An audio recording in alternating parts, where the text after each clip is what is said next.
and Guidry goes, let's go look at something that took place 40 years ago. Who cares? Okay, that's political.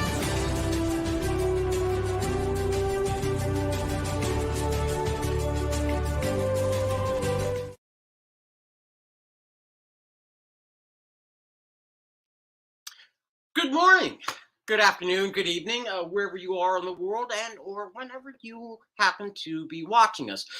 Welcome on behalf of International Broadcast Media, IBM Television. Welcome to The Lawyer's Den.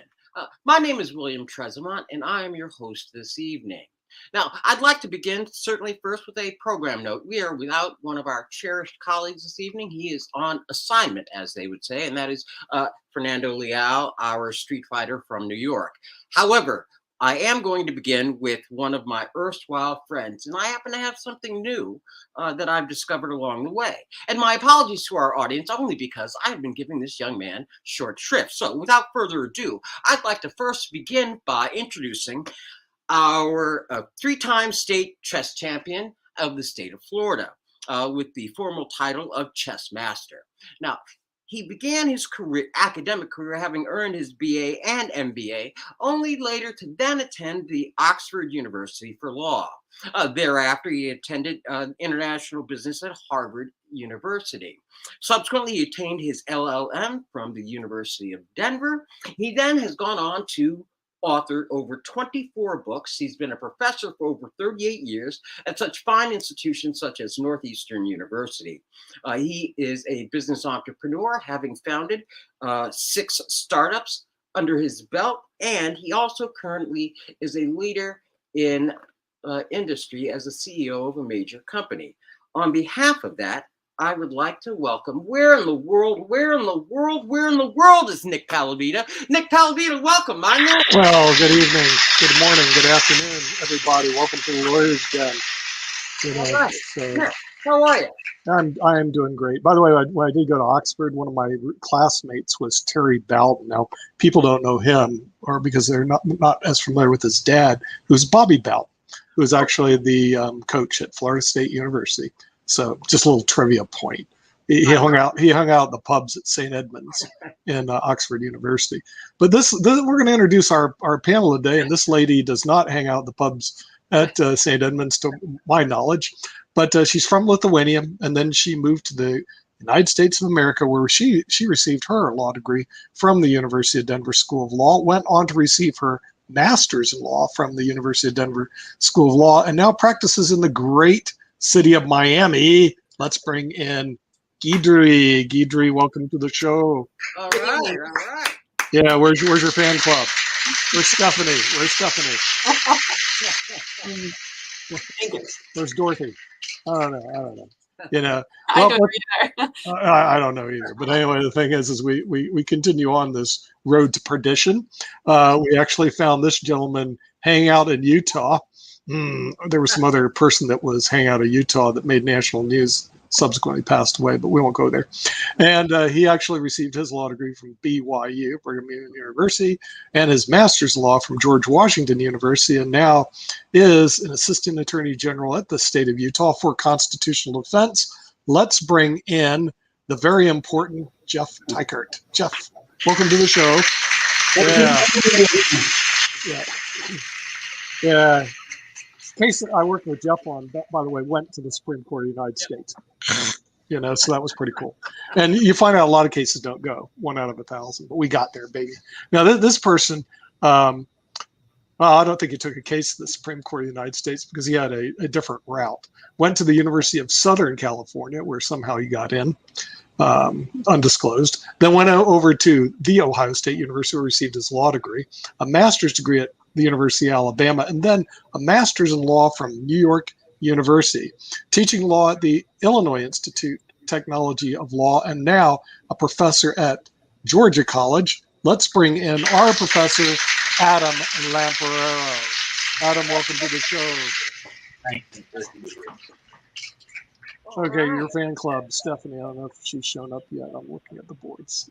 Or Dorothy, or whoever else you have on your trip. And of course, the thing is, we have a gentleman who went to Fordham University in New York and also the State University of New York at Buffalo, loves the Buffalo Bills having a good year this year. That is the Honorable William President. Okay. So, Bill, Yes. what's on deck for today? What are we going to be discussing? Well, we are. Well, I'll just begin this way. We're going to be take a bit of a turn today. It's an ongoing question, and it's one that we need to discuss, I think, at about this point in time.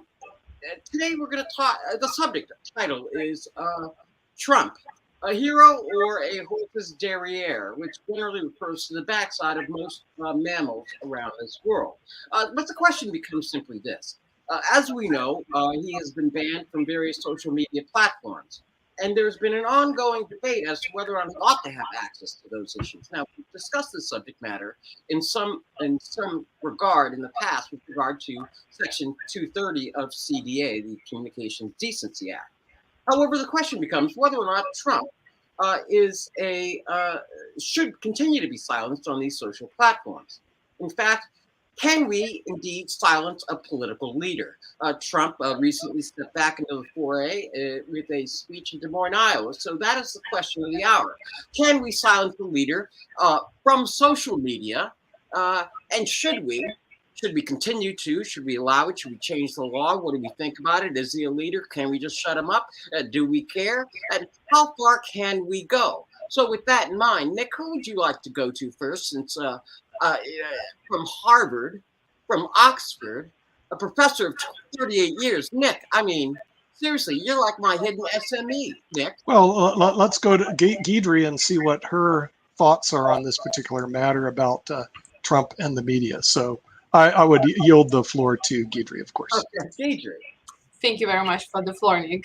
I think that it doesn't matter. It's relevant that he is going to be more prominent in the political realm. I think we need to look at his conduct and the specific manipulation of the information and what it caused throughout the years and what the person in his position had done. I don't think that it is smart for us to give him the same tools to manipulate the information and the people in the same way that he did and to cause more damage to that. So I think that he should not be allowed to certain social platforms such as Twitter or Facebook.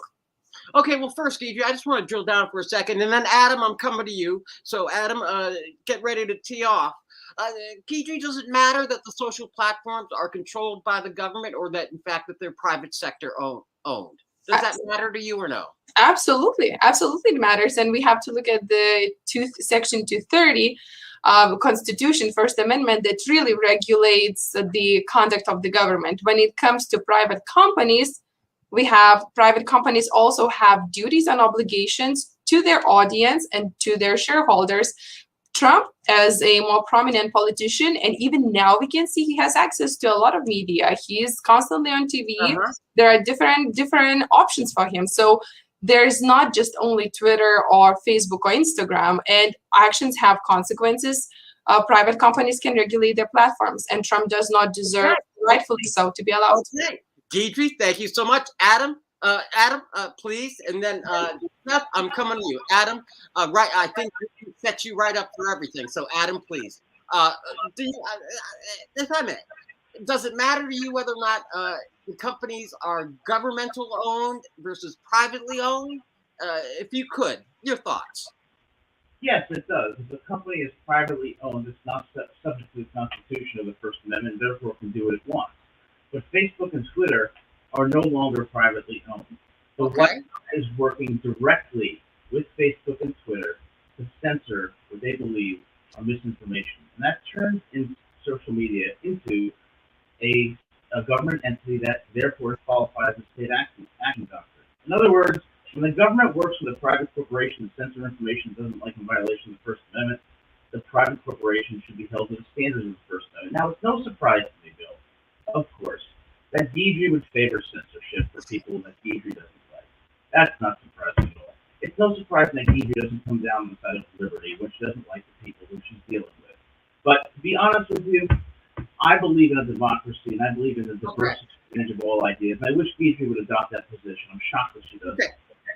Okay, Adam, I just have one follow-up question because this distinction between government-owned versus private-owned is really important because my understanding is that the law says that, listen, as Deidre pointed out, the law as it currently stands, if it's the government, then the First Amendment attaches because it's government action.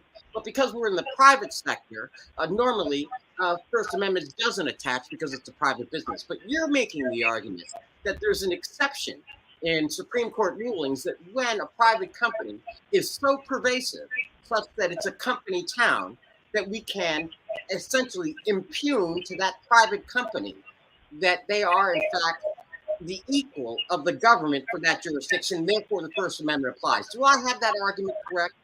You're correct, Bill. When the government tries to use a private company to do that which they could never do under the First Amendment, the private company becomes a state actor. And that's what's happening here, because if you look at Jen Psaki, in numerous press conferences, she said the Biden administration is working with Facebook to censor what they call disinformation. Okay, no, that's an argument. I just wanted to get, the structure of your argument down first. Now, Jeff, you're up, please. Jeff, can I see your smiley face? And then Nick, I'm coming to you.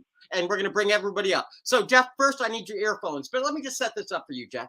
We have the two sides right now. We have Deidre on the one hand as she examines it. And now you have Jeff on the other side examining the subject. But Jeff's making an interesting argument. He's making the argument under the Supreme Court doctrine of a company town, which impugns First Amendment obligations to private companies. What do you think about that, Jeff? And actually, could you explain that? Because you are our SME on the Constitution. Jeff? Well, a couple of things.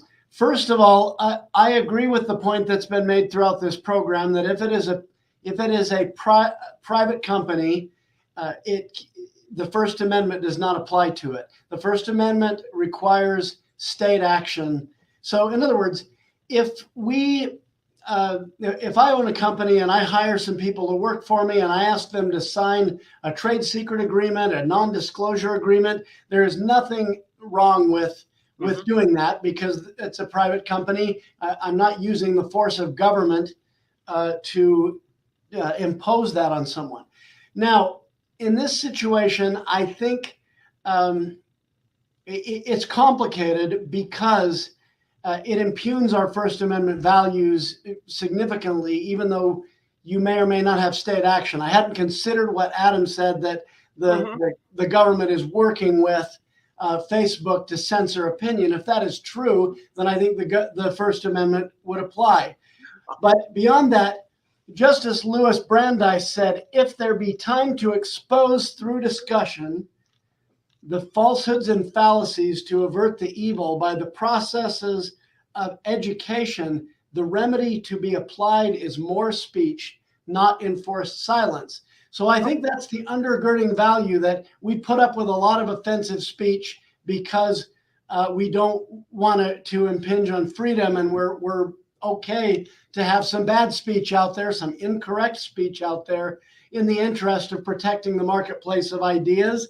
So bottom line, I would apply 230 to say, look, companies, Facebook, Twitter, whoever, it's fine if you want to censor someone from your platform, but by doing that, you have become a publisher and you're no longer protected by government immunity for the results of what people may say on your platform. Okay, I'm going to come back to that, but I just want to drill down just with a follow-up question, Jeff, if I may, and that is this, is that my understanding of the Supreme Court doctrine is essentially that if a private company is so pervasive and controlling that essentially they are in charge of all the information, say, for example, because this was the actual case, that it was a company town run by a private corporation, that therefore that corporation was held to essentially be the government, and therefore First Amendment values and the law attached to them. Now, what I understand our colleague Adam to be asserting is that, in fact, the U.S. government is acting in concert, which is a little bit different than the Supreme Court doctrine. It's more of a new argument, that if they're acting in concert with one another. So that's a novel argument. But I hear you saying that 230 actually fundamentally should be reformed in terms of what we're saying about the private companies to begin with. Am I correct with that? Yes, I would I would use 230 to prevent government immunity from attaching to a company that explicitly makes efforts to censor content on the platform. Okay. Because the reason why NBC and Fox News and whoever else doesn't get immunity is because they are controlling their programming and they're responsible for it. The same is not necessarily true of Facebook, but to the extent that they're trying to do that, I think they should lose their immunity. Okay, Nick, can we get everybody on board? Because, Nick, I'm coming to you because you, my friend, have held all of these hats, okay? So here we have all of the arguments. We've heard Adam, and we've heard Jeff. Now, Nick, you as a publisher, you as a media mogul and a beneficiary under Section 230. Yes, Counsel. All right. I've actually read the complaint. I don't know if you saw that. It was actually in July of this year. And the complaint was obviously Donald Trump versus Facebook. It was filed by a gentleman by the name of Matthew Bolden in the Federal Southern District of Miami, Florida. So it's actually in the Southern District of Florida. And the complaint has, as you know, all these allegations that actually the panel has brought up, not as well defined as what Adam is trying to intertwine or Jeff in terms of state action, which I think is extremely important. One of the also important things is this: will this complaint file basically survive a 12B6 motion, a failure to state a claim with one relief can be granted? In other words, I see it to be a very weak complaint. The attorney that filed the complaint actually did go to Duke University and then went to Wake Forest University to law school. And then he works at a small firm in Miami, Florida. And basically had all the eardrops of Trump, a lot of rambling. But if you want to know, is there a consistent argument that a judge could hold their hand on without a summary judgment? I think they're in for a big fight. Because the real problem is you're talking about private corporations. Nick, Nick, hang on, because you're not off the hot seat yet. I really want to drill down on this one, Nick, and that is essentially this.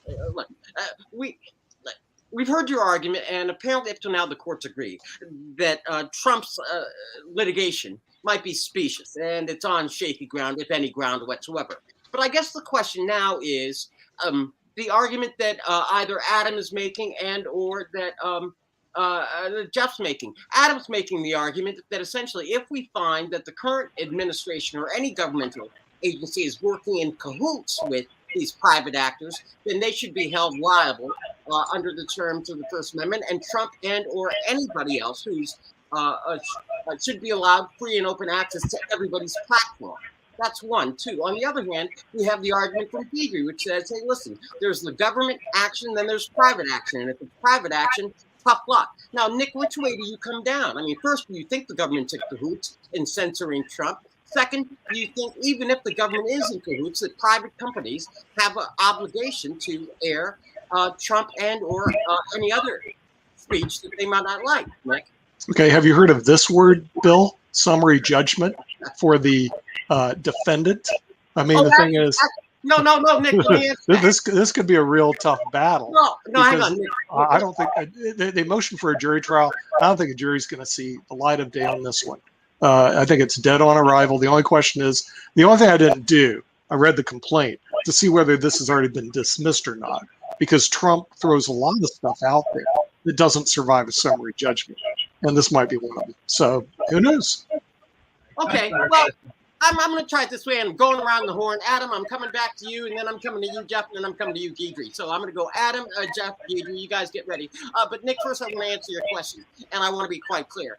As the only non-LLM on this panel, words like summary judgment are way above my my educational degree. But that's just It's true. That's true, Bill. But let's put it this way for the audience: you don't get a trial. It's over because your complaint is so bloody stupid. No judge could want to listen to it. So they grant a summary judgment and out the door you go. 12B6 motion, failure to state a claim which relief can be granted.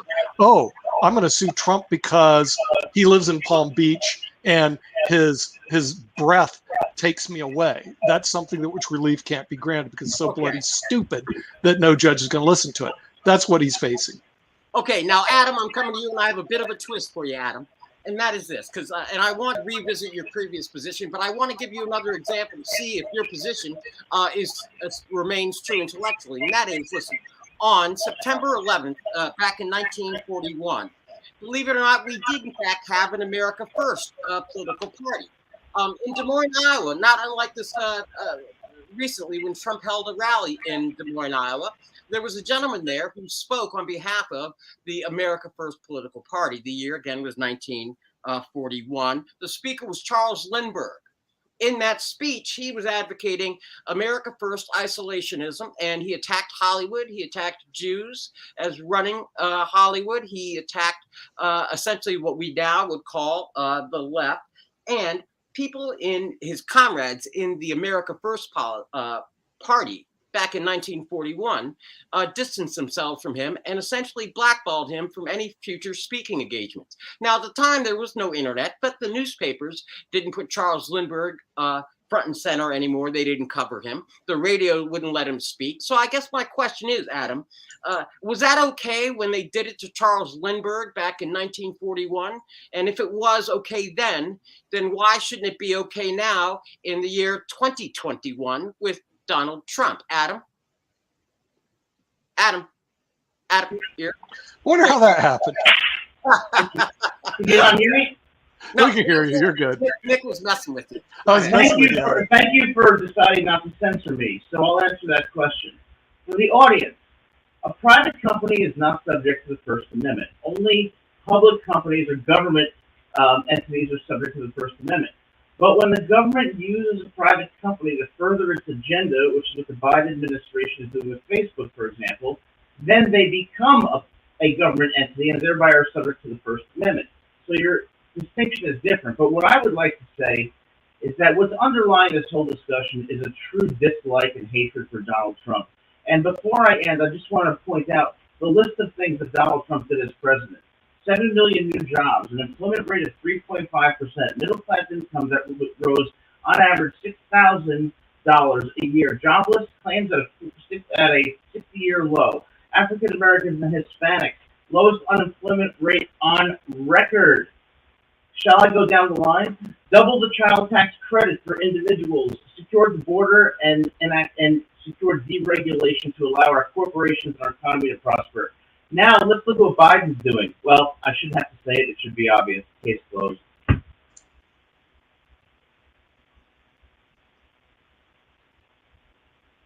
Add a bit of a twist from Adam.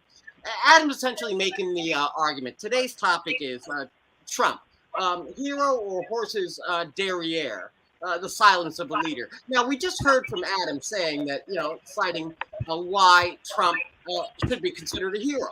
Now, is Trump a hero, or is he a horse's derriere? Oh, Nick is coming in with a red flag and challenge. That is the thing is, you can't let Adam get away with these political statements. well, Adam, you can't. Nick is up. Silence, young man. Silence. You can't get away with these political statements. In other words, the thing is, we're looking at a legal action. You sound like Idris. You want to censor people you don't like. Yeah, right, that's true. Okay, but the thing is, we're looking at a legal action, and he's giving us a political statement. By the way, also, we're looking at the four corners of the complaint. I think your complaint is actually better than the one Matthew Baldwin put in. He needs your help because he didn't put in the argument that you're putting in, that Facebook is a state actor. That's so important, and he didn't put it in. So if you don't put those arguments in, and I'm a judge listening to it, I'm just going to dismiss it. I'm going to say, you didn't file a complaint which relief can be granted. Go look at his 50-page complaint. It rambles on just like me and ask me to represent them. No one. Well, you need to get involved in this stuff, But the thing is, he rambles on just like Trump. It's almost inconceivable. The only way, Adam, that thing will survive a summary judgment is he's got to do exactly what you told him to do. But I don't think he listens to lawyers now. Okay, and that is to bring in the argument that the government is basically de facto influencing Facebook to do their bidding. Without that, this case. Thank you, Nick. I agree with you. Gentlemen, we've got to go to Jeff, and I've got to get to Gabby before I lose their interest. Now, Jeff, you've heard the arguments. Jeff, what are you thinking? Is Trump a hero? Horses ass? Did they plead their case wrong? I mean, what are we doing here, Jeff? Because go ahead, Jeff, please. Well, I think Trump is a hero for the reasons Adam said. I think he's a horse's ass because he doesn't have a really presidential temperament, and he caused a lot of trouble with the way he used Twitter and other things during his presidency. So I think it's a mixed bag with Trump. I think it always has been and probably always will be. Now, but would I censor him? No, I wouldn't censor Trump. I wouldn't censor David Duke. I wouldn't censor Al Sharpton. I wouldn't censor anybody I don't agree with. I would censor. I would only censor if there was a clear and present danger to public safety. Now, in the case we're talking about, the argument that Adam makes, I think, is an interesting one. As Nick says, that's probably going to be reserved for another day, because if they didn't raise the argument in their pleadings, they aren't likely to be able to raise it later in the litigation. Right. And so that's that horse may have run already. One final thing on that. There was a thing back in the time of President John Adams called the Alien and Sedition Acts. Yep, absolutely. Go right ahead. Made it a crime to, quote, write, print, utter, or publish any false, scandalous, and malicious writing or writings that would have the effect of bringing officers, quote, into contempt or disrepute in the opinion of the good people of the United States. Now, James Madison, the author of the First Amendment, roundly condemned the Alien and Sedition Act, and he said, quote, the people, not the government, possess absolute sovereignty, and further on said that he would rather leave a few noxious branches on the tree than to cut away the proper fruits. So he is erring on the side of more speech, not less. And I have to agree. I think if we've got somebody who's making false claims, the answer to that is use whatever bully pulpit you've got and stand up and say, no, that isn't true. This is what's true. Okay. No, thank you. Now, I didn't mean to cut you off, but Deidre, I really want to get to you because now I want to kind of tease your position out now that you've heard our colleagues. And that is this. First, they say, well, Adam says you can't do it and you can't censor for a variety of reasons. Now, whether his arguments are valid or not valid, I want to ask you this question. If, in fact, you say that private companies can censor, isn't that really a slippery slope? Because then can't the reverse also be true, that other companies can censor those ideas that they don't like, maybe liberal ideas? And aren't we, don't we just end up canceling everybody else out? Well, I do see the problem with social media platforms. The big and probably primary problem with that is that we have 2-3 main social platforms that manipulate, they really control the United States and all the communication. In fact, those 3 platforms such as Twitter, Facebook, and YouTube are the primary news sources for a lot of people in the United States and in the world. The problem here that I see with Trump and him and the private companies not being able to control him or kind of exclude him from their business model is that certain people in certain positions create clear and obvious present danger to the society by the manipulation of the information. And I don't know what kind of other example we need to see if we don't need to look in January 6th insurrection. 6 people died.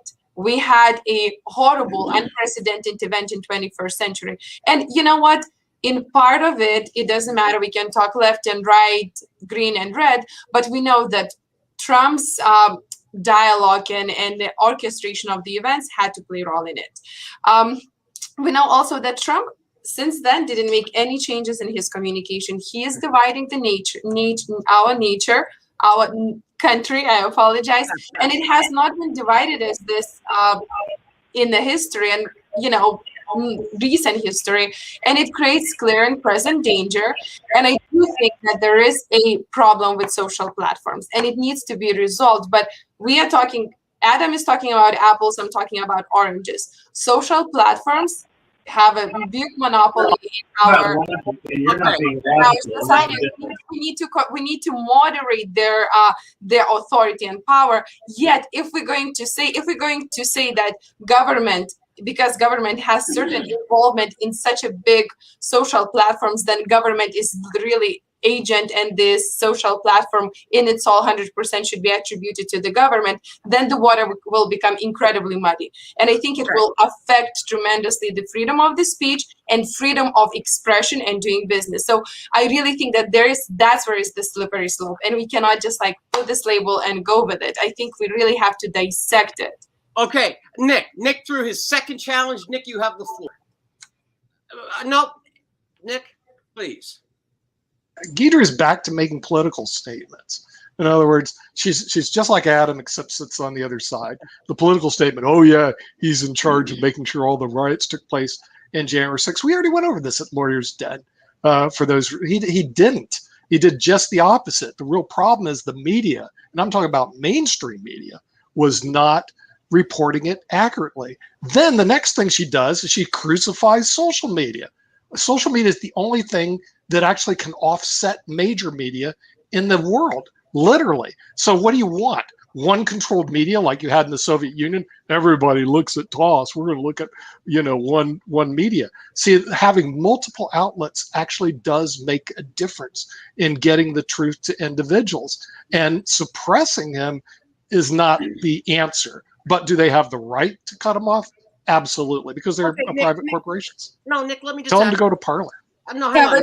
I'm throwing the red flag with my red You flag. better get your red flag if you want to throw your red flag. I just want to say statements like really quickly.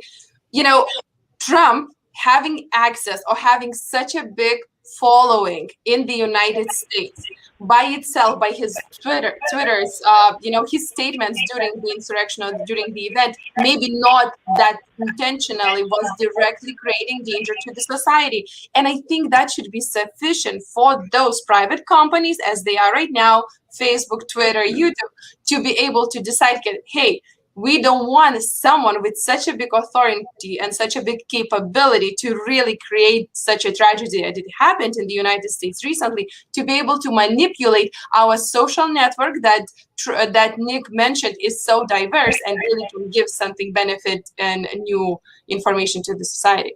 Okay, Gabe, you got it. Adam, I'm coming to you. Well, Jeff, I'm coming to you after Adam. Now, Adam, I want to ask this, a bit of a twist. So you can certainly respond to our colleagues that have advanced their schools of thought, but I want to ask you this question. You've tied this specifically to Trump as the personality. What if I take out Trump and I insert, say, somebody else? Joe Schmo from Main Street.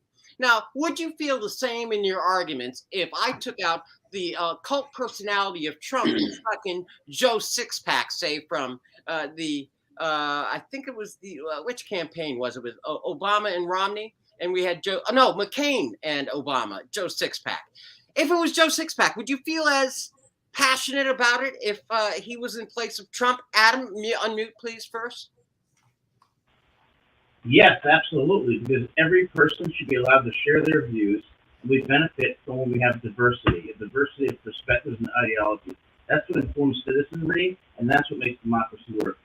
Okay. I got cut off for the third time. I had a quick question, Adam. I know. Go ahead, smirk all you want, but my question is really going to help you, and that is this: when you advocate diversity and you say that there ought to be more diversity, then doesn't that really mean that you, unlike Jeff, don't believe that Section 230 should be reformed because 230 provides a platform for a multitude of voices that we've never heard from before, as Nick and Guidry argue for? So if you're for diversity, then you don't want 230 reform. It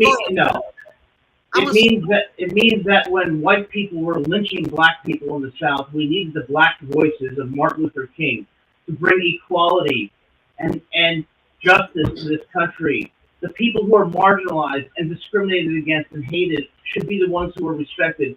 Guidry wants to censor all of them, and Facebook is working with the government to censor people that they don't agree with. Guidry doesn't believe in the First Amendment. She believes in only allowing speech that she likes. And guess what? If you had that society, black people would still be in segregated schools. They would still be getting lynched. Do you understand that? The First Amendment is designed to help people have a voice who are marginalized and discriminated against, and that's the whole point. Guidry doesn't favor that, and Guidry's wrong.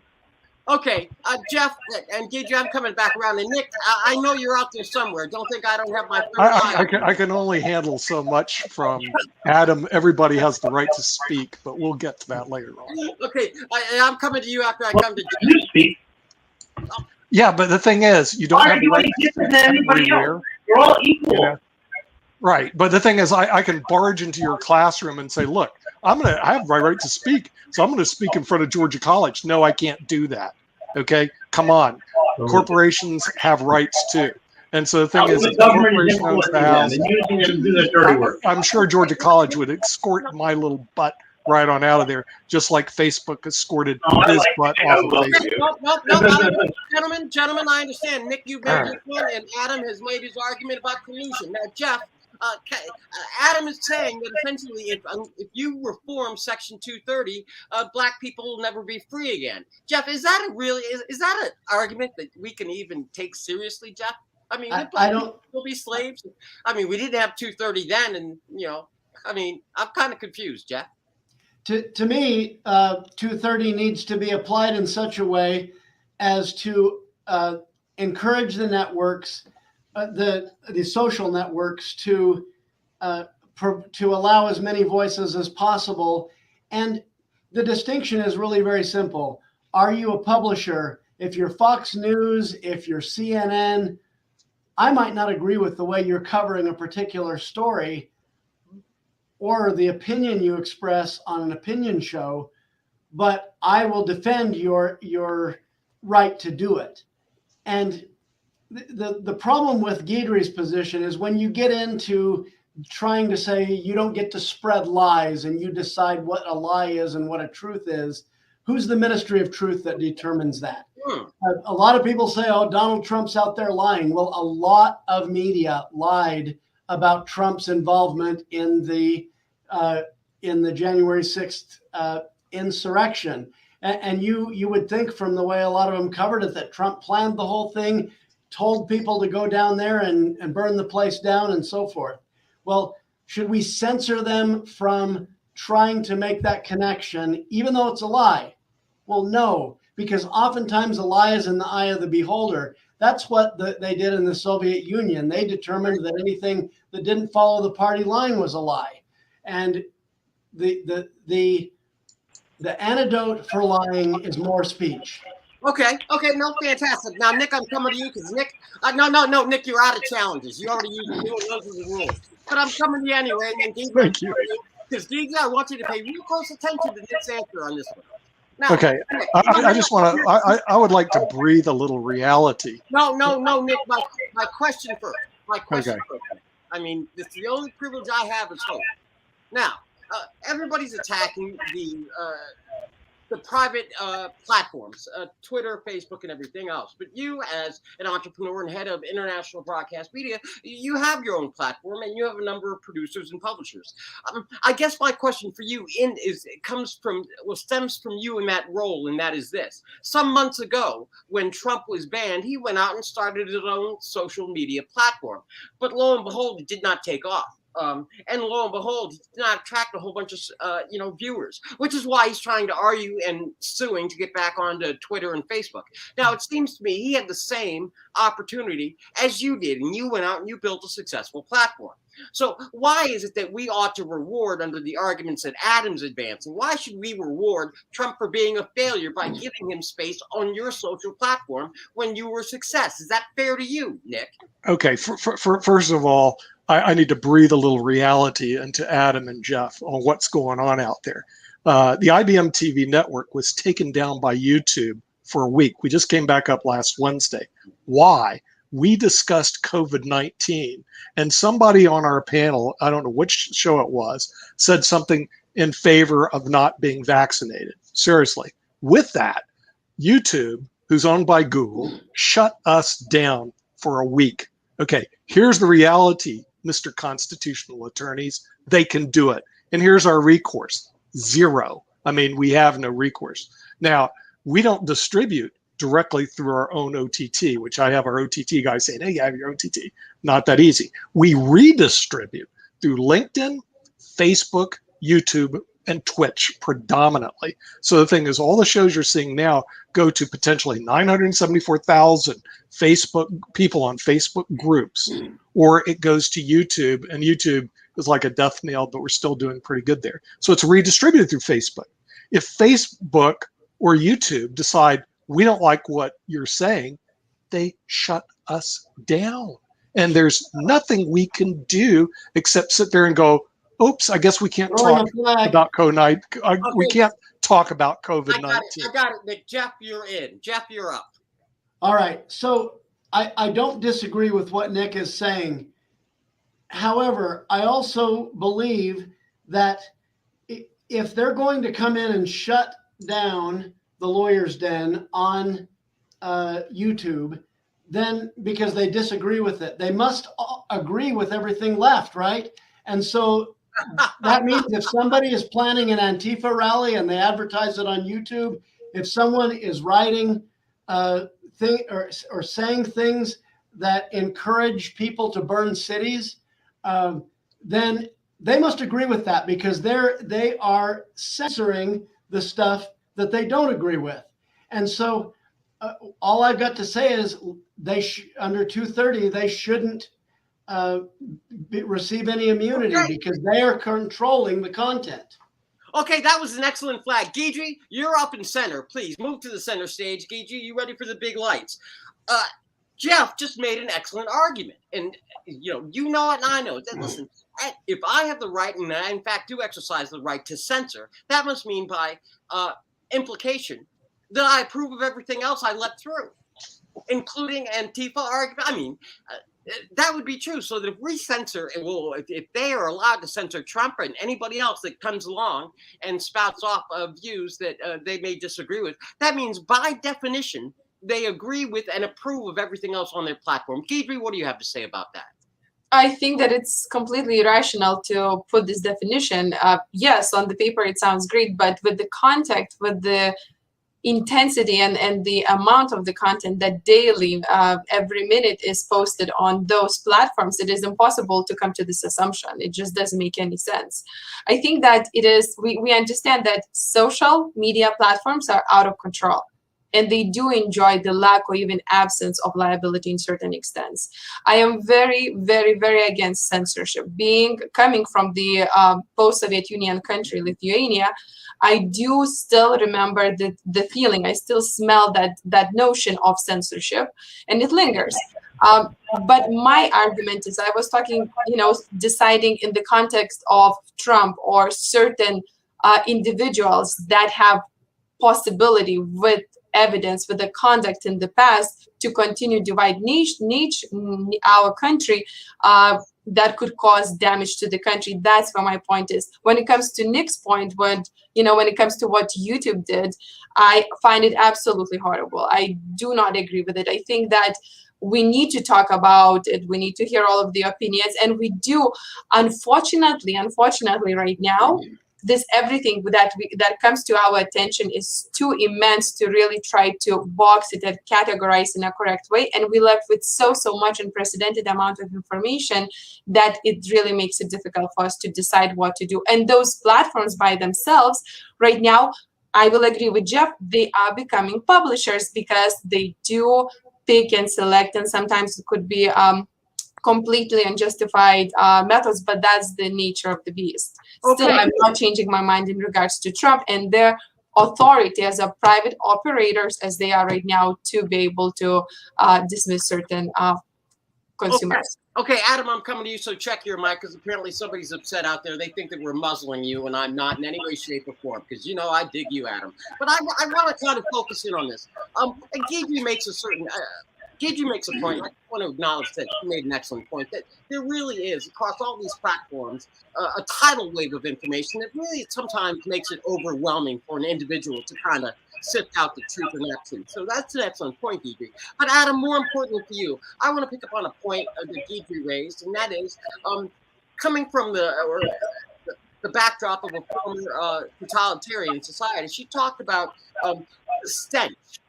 And I'm going to call it the stench of stagnation of the free marketplace of ideas. And it seems to me that any attempts to stop what private companies are doing in any way, shape, or form, in fact, attempts to place governmental control over private speech. And that leads invariably to the stench of stagnation of the free marketplace of ideas, Adam. So, I mean, how does that work? On the one hand, you don't want them censoring Trump. And then on the other hand, you do want to punish them and make the government responsible. Adam, how does that work? How do we get more speech, as Jeff would want, and yet still keep everything that you would want? By recognizing that the government is using social media to do what it cannot do under the First Amendment. I'm not talking about regulating private corporations. I'm saying when the government uses social media to discriminate on the basis of content that it doesn't like, then we are not in a democracy anymore. Isn't it funny how Deidre spoke so passionately about how we should censor Trump? But when it came to Nick, Deidre said, "Oh, that's so horrible." That's the point I'm trying to make. She would censor based on who she likes and who she doesn't. I know. That's what the First Amendment exactly prohibits. No, You can cut me off, but you know what? Imagine if Facebook censored Martin Luther King. I know. No, hang on, Adam. Adam, you cannot be allowed to get away with just these throwaway arguments. One. I know, I'm such a terrible person. No, because we are specifically talking about what private companies can and cannot do. And right now, I'm just going to ask you point blank. The law allows private companies to do exactly what Deidre's talking about.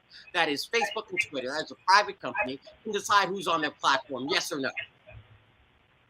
Yes, Bill, but you're missing the distinction. The distinction is private companies are not private anymore because the government is using them. I know. No, hang on, Adam. But that's your argument, and that's an argument that's not yet. Well, Jen Psaki admitted it. I know. But No, but Adam, that's an argument that needs to be made in court and proven. Because right now it's just an argument. Right now, isn't that correct? It's just an argument. It's never been proven in court. Right, Adam? No, it's a fact. Okay, fine, Adam. It's a fact. Nevertheless, okay, Deidre, chalk one up for you. Now, Jeff, I want to come back to you. And Nick, somewhere out there, I'm coming to you after Jeff. Now, I'm listening. Always the eye in the sky like Big Brother, Nick, making sure that we are on point. Jeff, I know that you believe in more speech rather than less. I know that you believe in more democracy rather than less. How do we figure it out? I mean, if for the foreseeable future, we don't see 230 being reformed, at least before the next election. We also know that there's going to be a complete proliferation of private actors, citizens, whether or not it's Trump or others, on this platform of private publication. So where do we draw the line, Jeff? Because it seems to me this is possibly overwhelming for the average citizen. But at the same time, don't they have a right to speak? They have a right to free associate with their friends, put on what they want. Jeff, what would you do? Well, first of all, like I said on Section 230, I would simply say if you're going to censor content other than for obscenity or something like that, if you're going to censor content, then you're a publisher and you're responsible for the content that you don't censor. And if they're not going to abide by that, if they're going to censor for political viewpoint, then they're a publisher and they shouldn't receive immunity for being an online platform. And that's where I would draw the distinction on that. I know you know that I believe in more speech, not less, and so forth. But also, I think, like you said, Adam's argument, we've got to prove how deep that government involvement goes. But if the government is in some way strong-arming or cooperating with a private entity to censor undesirable viewpoints, then I think that has become a government actor and would need to abide by the First Amendment.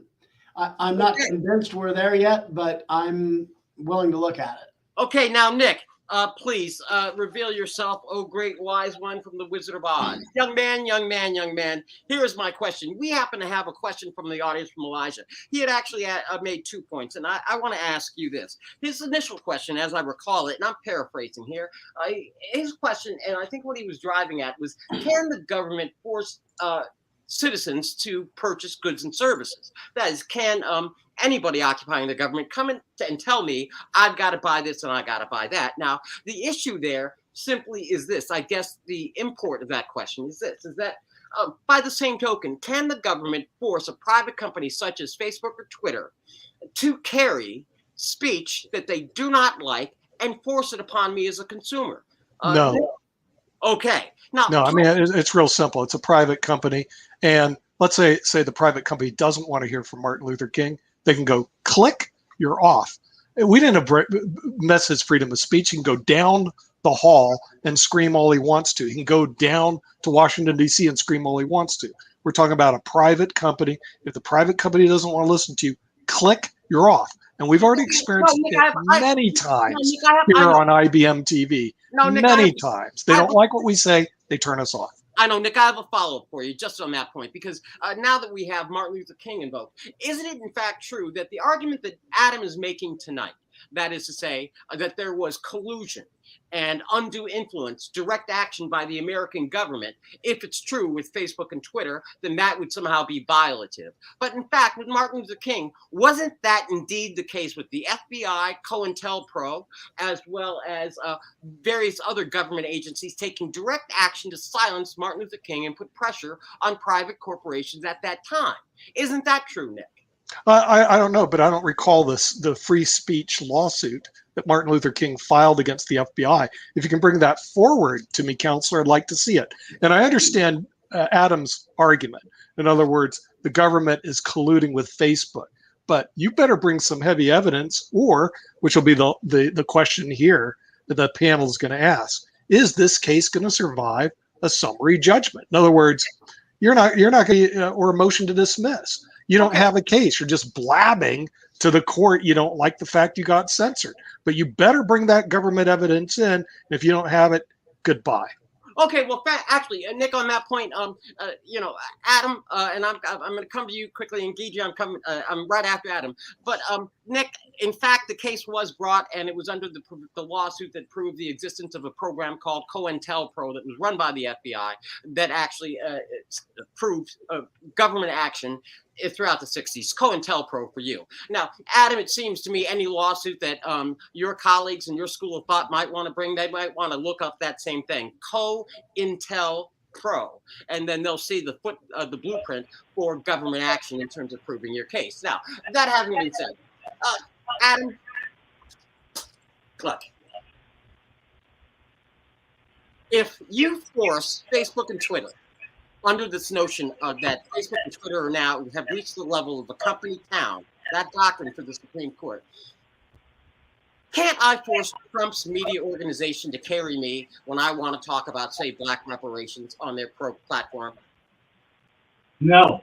And so they shouldn't be able to let me, but you want to be able to force them to carry Trump. Yes, and I'll tell you why. Because the government is working with Facebook and colluding with Facebook to suppress views that they don't like. Jen Psaki said it, the Biden administration administered. That's the difference. I believe in more speech, diverse speech, and particularly speech by marginalized groups that have no voice. And Okay. this government is doing the opposite. Deidre, I come to you only because now I can actually say the following. I am pleased to deliver to you Adam's own words that I am not allowed on Trump's platform, but Trump should be allowed on everybody else's platform. But for that, he's not a hypocrite. So I really don't see the difference between his position and your position. So, Gigi, do you have any thoughts on who can be allowed and who's The government's not working with Trump. Okay, Gigi, who should be allowed and who's sandbagged? Yeah, well, I just must say I cannot get enough of Adam being a politician. You're really playing that role well, especially with the last statements, not only with the finger. Well, I do think that it makes sense. I really do think that when we get to this censorship role and then combining platforms, social media platforms with government, and then saying, okay, this is not governmental enough and this is not private enough, and therefore those roles could be changed or completely ameliorated one from another. I think that we start losing the main point here that we want to talk about. And the issue is not being resolved by really just throwing the ball from one corner to another. What Adam is saying is just changing the hats, in my opinion. I think that we really need to understand and probably define within the society of what role those social platforms take in our world, in the fabric of our lives, and whether those, as Adam says, are the governmental institutions or not. I would see a problem with that, because really we would be stepping away from the freedom of expression and freedom of create business, really, and having your own institutions. Okay. No, excellent. Lady in red. Jeff, we're getting to that hour. So the lightning round concluding, just because remember we have the vote, and then I have to turn it over to Nick. And Nick's a windbag whenever he lands his plane. So Jeff, you're up, please. Well, not to raise a whole new issue at the very end, but if you followed the thing with the Facebook whistleblower recently, she's come out and exposed all of this stuff about how the Facebook algorithm is detrimental to the public interest because it allows the most divisive speech to come to the top of their of your news feed. Well, I think this illustrates one of the major difficulties in this area, because that's a form of censorship too. What appears on your news feed and what doesn't, and how do you decide?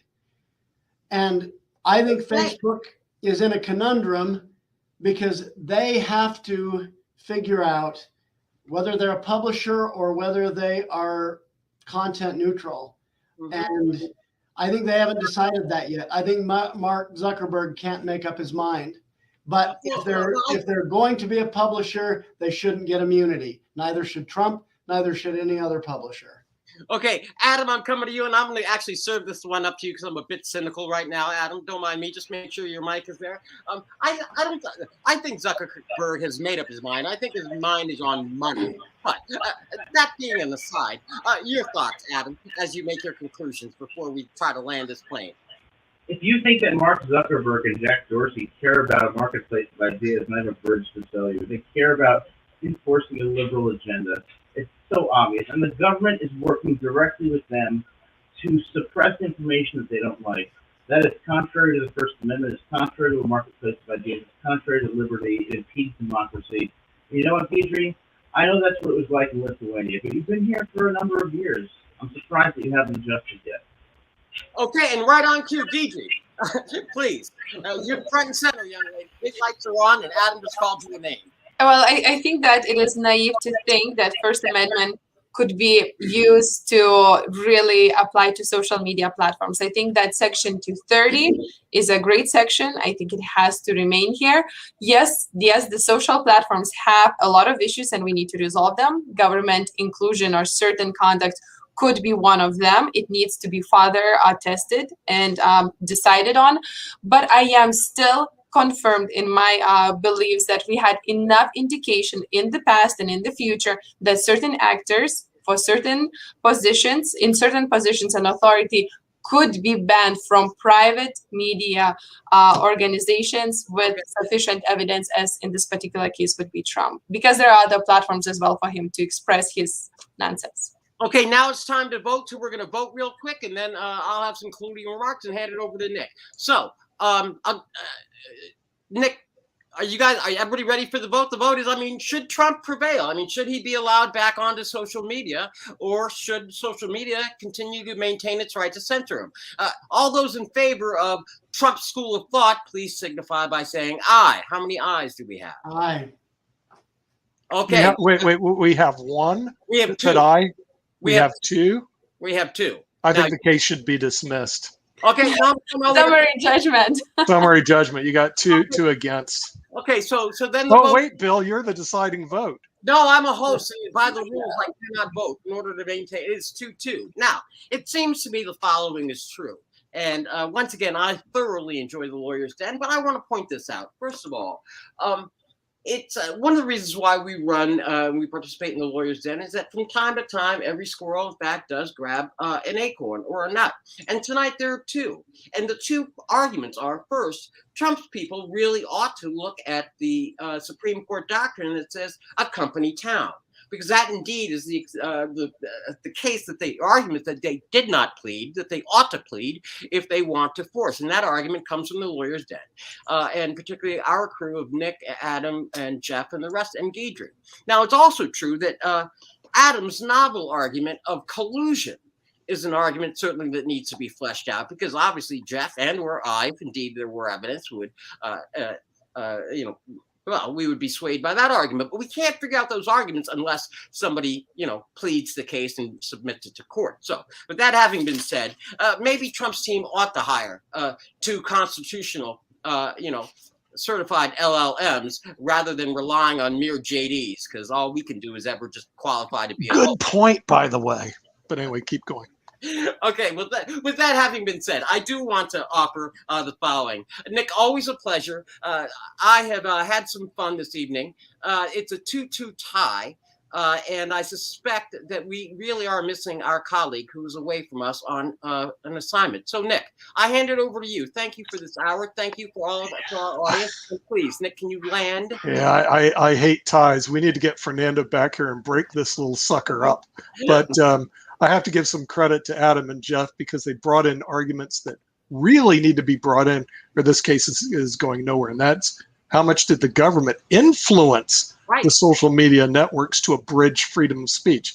But they didn't say that. They really need to, Bill, a well-pled complaint makes a big difference. And I'm not sure if this one's well-pled. And with that, we'd like to thank everybody for watching the Lawyer's Den. In the future, maybe we can get the audience to vote. I'd like to hear from them. And we'll see you next time on Lawyer's Den. I think we're next week, because Adam's at a conference. So we're not going to have anything anymore. He's going to go to conference. Yeah. We'll see you next week on Lawyer's Den.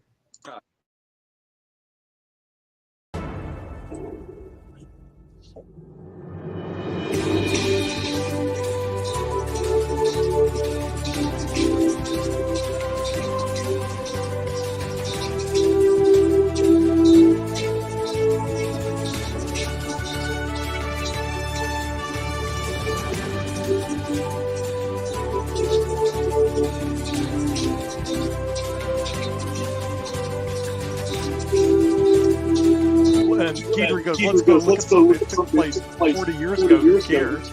Okay, that's